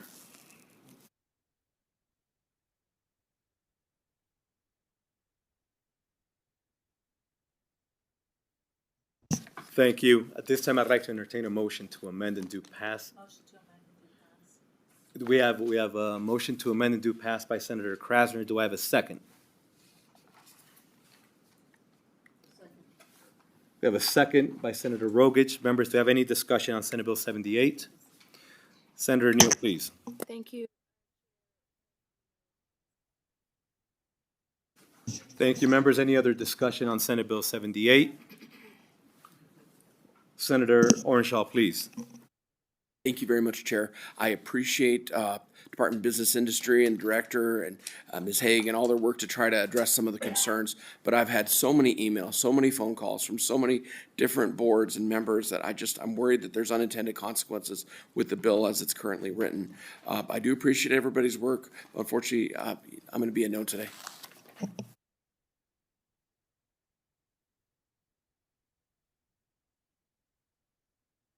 Members, any additional discussion? Chair, I'm in favor of the bill as presented.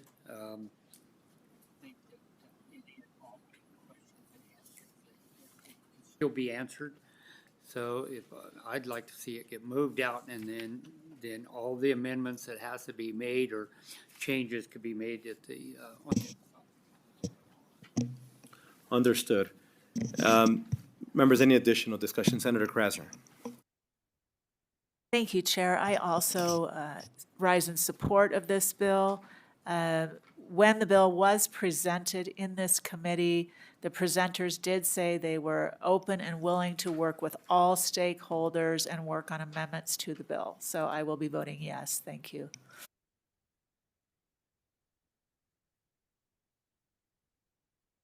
Sounds good. Members, any additional discussion? I will echo the comments made by all our members. I personally have a lot of concerns with the bill, but I've had the opportunity to speak with the director, and I know that they're going to continue working on this bill. Furthermore, I know that the bill will be pulled into different directions because of everything attached to it. So in the interest of allowing for the conversation to continue to flow, I will be allowing it to move out of committee for purposes of moving the bill, but not because we are in support of the bill as it stands at this moment. So members, at this time, I'd like to entertain a motion to amend and do pass Senate Bill 78. So moved. Do I have a second? Excuse me, I had Senator Krasner made the motion, Senator Rogich made the second. All those in opposition say nay. Nay. Please let the record reflect that Senator Neal, Senator Daly, and Senator Orenshaw are nays. and there are 4 in support to allow for the bill to continue to be moved and continue to be worked on and amended. Motion carries. And I'd like to appoint the floor statement to Senator Krasner, please. And with that, members, there is 2 consent agendas that we provided to you all. On the consent agenda, we had several bills that we wanted to move, but specifically, I wanted to make it clear because some members brought some concerns forward that Senate Bill 39 and Senate Bill 298 had some concerns on, we were going to do a consent agenda for amend and do pass. But at the request of the members, Senate Bill 39 and Senate Bill 298, there were still concerns with it. So with that, we will go ahead and remove those bills from the consent agenda and instead address them individually. So next on the work session document is Senate Bill 39.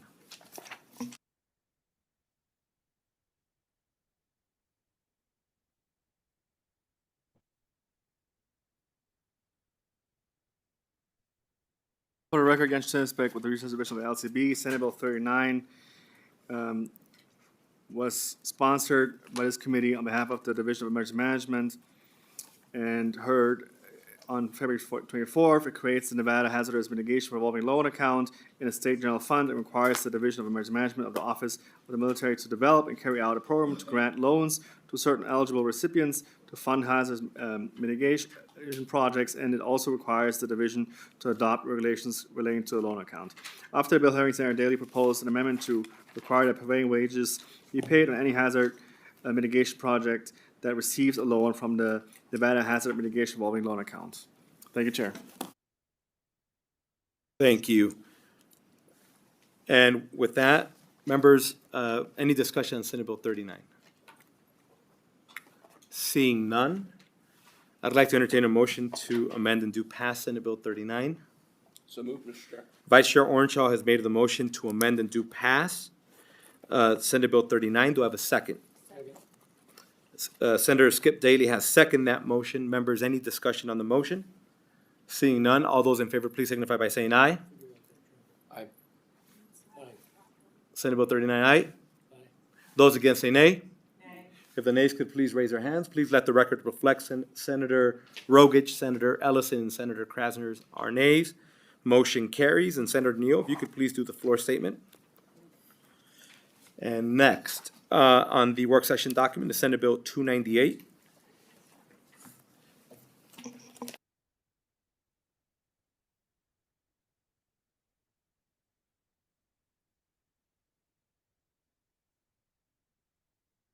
For the record, Yanchin Spec Research Division of the LCB, Senate Bill 298 was sponsored by this committee and heard on March 19th.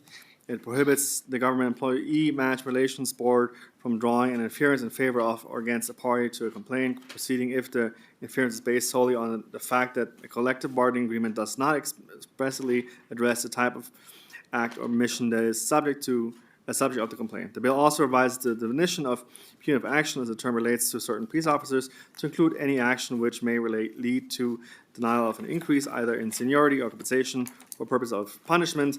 There was one amendment proposed by Senator Daly, which removes the provision prohibiting the Government Employee Management Relation Board from drawing certain inferences to a complaint proceeding. Thank you, Chair. And thank you. Members, I'd like to, any discussion on Senate Bill 298? Senator Daly, please.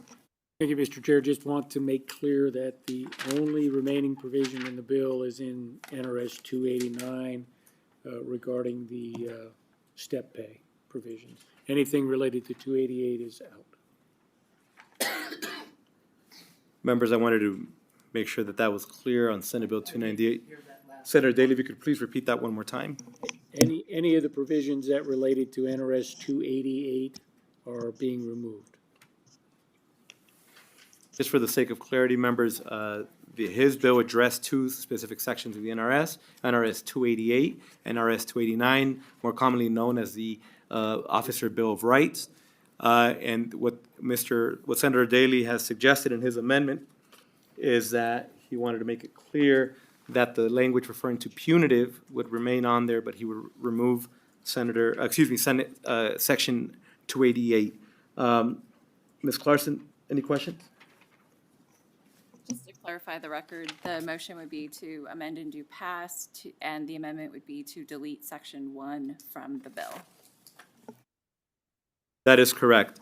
The motion on the table is amend to pass Senate Bill 298, the deletion of Section 1, which is the reference to NRS 288. Members, any discussion or question about that? Want to make sure that's clear to everybody. Senator Ellison, please. Thank you, Mr. Chairman. I still got some questions and answers I'd like to do. I'm going to vote no, but I'd like to reserve my rights because I'd like to be daily on this amendment, if you don't mind. Thank you. Understood. Senator Krasner? Thank you, Chair. I have not seen that new amendment, and I know that Las Vegas Metro Police Department had some concerns on this when somebody is being investigated for misconduct. So I will be voting no and reserving my right to change prior to floor and prior to looking at that amendment. Thank you. And thank you. Senator Daly has made a motion to amend and do pass. Do I have a second? Second. Senator Orenshaw has seconded that motion. Members, any discussion? Seeing none. All those in favor, please signify by saying aye. Aye. Those against say nay. If the nays could raise their hands, please let the record reflect Senator Ellison and Senator Krasner are nays. Motion carries. Senator Daly will do the floor statement on Senate Bill 298. All right, members. With that, I'd like now to direct your attention to the do pass consent agenda. For the sake of clarity, that consent agenda includes Senate Bill 27, Senate Bill 95, Senate Bill 266, Senate Bill 290, Senate Bill 301, Senate Bill 399, and Senate Bill 418 and Senate Bill 419. That is the consent agenda for a due pass. Mr. Stinisbeck, please. For the record, Jan Stinsbeck, just to reiterate the comments made by Chair Flores, Senate Bill 27 revised provisions relating to museums, Senate Bill 95 revised provisions governing military justice, Senate Bill 266 revised provisions governing the student loan repayment for providers of healthcare in unobserved community program, Senate Bill 290 revised provisions relating to regional transportation commissions, Senate Bill 301 revised provisions relating to public employees, Senate Bill 399 revised provisions relating to veterans, Senate Bill 418 revised provisions relating to the collection of delinquent contributions by PERS, and finally, Senate Bill 419 revised provisions relating to state financial administration. There are no amendments proposed to any of these measures. Thank you, Chair. And thank you. Members, at this time, I'd like to entertain a motion to do pass Senate Bill 27, Senate Bill 95, Senate Bill 266, Senate Bill 290, Senate Bill 301, Senate Bill 399, Senate Bill 418, and Senate Bill 419. Motion to do pass the consent agenda for those bills you just mentioned. Senator Daly just made the motion to do pass the consent agenda. Members, do we have a second? Second. Vice Chair Orenshaw has seconded that motion. Members, any discussion on the motion? Seeing none, all those in favor, please signify by saying aye. Aye. Those against say nay. Motion carries unanimously. Please let the record reflect Senate Bill 27. The floor statement goes to Senator Daly. Senate Bill 95, floor statement goes to Senator Krasner. Senate Bill 266, floor statement goes to Senator Taylor. Senate Bill 290, floor statement goes to Senator Nguyen. Senate Bill 301, floor statement goes to Senator Dondero Loop. Senate Bill 399, floor statement goes to Senator Stone. Senate Bill 418, floor statement goes to Senator Ellison. Senate Bill 419, floor statement goes to Senator Rogich. Members, we are almost done with this marathon of a work session. Next, I'd like to direct your attention to the second consent calendar. The second consent calendar for consideration would be an amend and do pass as the amendments are reflected in the work session document for Senate Bill 15, Senate Bill 25, Senate Bill 147, Senate Bill 179, Senate Bill 208, Senate Bill 210, Senate Bill 273, Senate Bill 297, Senate Bill 313, Senate Bill 325, Senate Bill 358, Senate Bill 447, and Senate Bill 449. Before we move forward on the consent agenda, Senator Rogich, please. Thank you, Chair. If you could guide me on this, there are two that I'm not voting yes on. What are those two? That would be SB 39. Excuse me? SB 39, We just voted on that. Oh, I'm I already sorry. took it out. SB 297, 297? yes. Okay. Okay, understood. Just for the sake of clarity, members, and that we are all on the same page, I'm gonna be removing from the amend due pass consent agenda, Senate Bill 297. So for the sake of clarity, I'm going to go back and I'm gonna reread what we are voting on. This is a motion to amend and do pass Senate Bill 15, Senate Bill 25, Senate Bill 147, Senate Bill 179, Senate Bill 208, Senate Bill 210, Senate Bill 273, Senate Bill 313, Senate Bill 325, Senate Bill 358, Senate Bill 447, and Senate Bill 449. With that, I'd like to entertain a motion to amend, excuse me, Mr. Sinisbeck, please.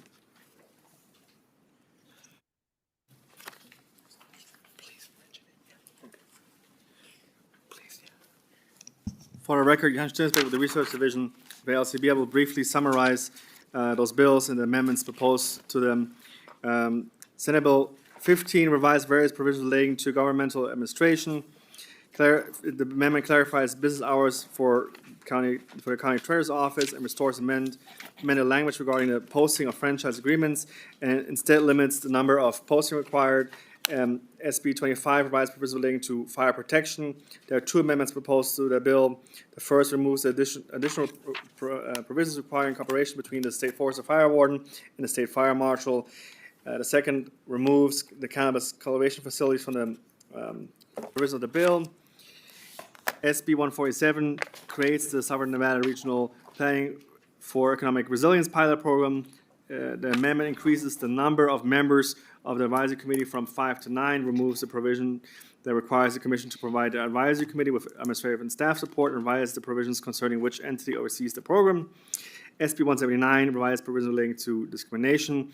The amendment revises certain terms such as Jewish community, institution, and religious facility. To SB 208 revised provisions governing certain surcharges imposed by a county. The First Amendment removes the main provision of the bill. The amendment retains that surcharge revenue for emergency 911 services may fund facility construction or upgrades for emergency reporting system. And secondly, spending priorities for the surcharge revenue used for this purpose. The Second Amendment increases for in Washoe County allowable end of fiscal year uncommitted balance of the special revenue fund, not part of the work session document, but proposed by the bill sponsor as a third amendment that the committee should have had in front of them. Next is SB 210. The bill's revised provisions relating to fees collected by constables and sheriffs for certain services. The amendment makes various changes to the proposed increases in fees collected by constables and sheriffs. SB 273 revised provisions governing the confidentiality of the personal information of certain civilian employees of law enforcement agencies. The amendment adds firefighters or retired firefighters to the persons who can request their personal information be kept confidential. SB 313 revised provisions relating to state purchasing. The amendment revises requirements for non-competitive service contracts, adds notice and objection processes, limits contract duration with extension provisions, and requires regulation adopted by the administrator. SB 325 requires certain county, cities, and certain nonprofit organizations to establish a program relating to the adoption of certain animals. The amendment replaces the requirement to establish a program to waive adoption fees with a voluntary program, and requires participating local governments to report their program data directly to the legislature. SB 358 requires certain units of government of this state to accept certain forms of payments. The amendment excludes the Department of Taxation, Division of Insurance, Cannabis and Compliance Board, and Judicial Branch from the provisions of the bill, allows various electronic payments beyond cash and money orders, and clarifies local governments may still accept cash or money orders at their discretion. SB 447 revises provisions relating to public works. The amendment authorizes a court to award reasonable attorney fees and costs to any party that prevails on a writ of mandamus, to enforce the provisions of Chapter 338 of NRS. And lastly, SB 449 revises provisions relating to public safety. The amendment revises provisions relating to specialized law units. Thank you, Chair. Thank you. And at this time, I'd like to entertain a motion to amend and do pass. Senator Ellison has made the motion to amend and do pass. Do I have a second? Second. Senator Daly has made a motion to amend and has seconded that motion. Members, any discussion? Neil, please. Thank you, Chair. I just wanted to make a quick comment on SB 449. I'm voting yes, clearly consent agenda, but I just, for the folks that are watching where we got all the emails, I am absolutely clear about the, and how the marshals stepped out of their jurisdiction, and this is actually trying to correct that behavior, and so that's why I'm voting yes on this bill. So anybody that's considered this report, know that I'm clear on the message. Members, any additional discussion on the items on the consent agenda for amend to pass? Seeing none. All those in favor, please signify by saying aye. Aye. Those against say nay. All bills move unanimously, and for the sake of clarity, Senate Bill 15 will go, the floor statement will go to Senator Neal. Senate Bill 25, the floor statement will go to Senator Krasner. Senate Bill 147, the motion will go to Senator Ellison. Senate Bill 179, the floor statement will go to Senator Orenshaw. Senate Bill 208 will go to the bill sponsor, Senator Steinbeck. Senate Bill 210 will go to Senator Stone. Senate Bill 273, floor statement goes to Senator Orenshaw. Senate Bill 313, floor statement goes to Daly. Senate Bill 325, floor statement goes to Senator Doñate. Senate Bill 358, floor statement goes to Senator Taylor. Senate Bill 447 goes to myself, Editor Flores. Senate Bill 449 floor statement goes to myself, Editor Flores. And with that, we are done with the two consent agendas. Last item on the work session document will be Senate Bill 297, which originally we had on the consent agenda. However, for the sake of clarity, because we have a member that may be in opposition, we removed it. So last and final item on the work session document is Senate Bill 297. For the record, against the Research Division of the LCB, Senate Bill 297 was sponsored by Senators Wynn, Orenshaw, and Chabot, heard in this committee on April 4th. The bill designates the month of September of each year as the Menopause Awareness Month and the month of October of each year as Menopause Awareness Month in the state. Lastly, the bill requires the government to issue annually a proclamation encouraging the observance of these months. After the bill hearing, Senator Wynn proposed an amendment which removes the provision concerning Perimenopause Awareness Month. Thank you, Chair. Members, any discussion on Senate Bill 297? At this time, I'd like to entertain a motion to amend and do pass Senate Bill 297. So moved. Senator Orenshaw has made the motion to amend and do pass Senate Bill 297. Do I have a second? Second. Senator Daly has seconded that motion. Members, any discussion on the motion? Seeing none, all those in favor, please signify by saying aye. Aye. Those against say nay. Please let the record reflect. We have one nay on Senate Bill 297. Motion carries. And we will have Senator Wynn do the floor statement on Senate Bill 297. The only other item on the agenda, and thank you all for joining us on this very fun and long work session, is public comment. Anybody wishing to join us for public comment? I think Mr. Donahue is ready for public comment. No? Anybody in Las Vegas? BPS, do we have anybody wishing to join us for public comment? If you would like to provide public comment, please press *9 now to take your place in the queue.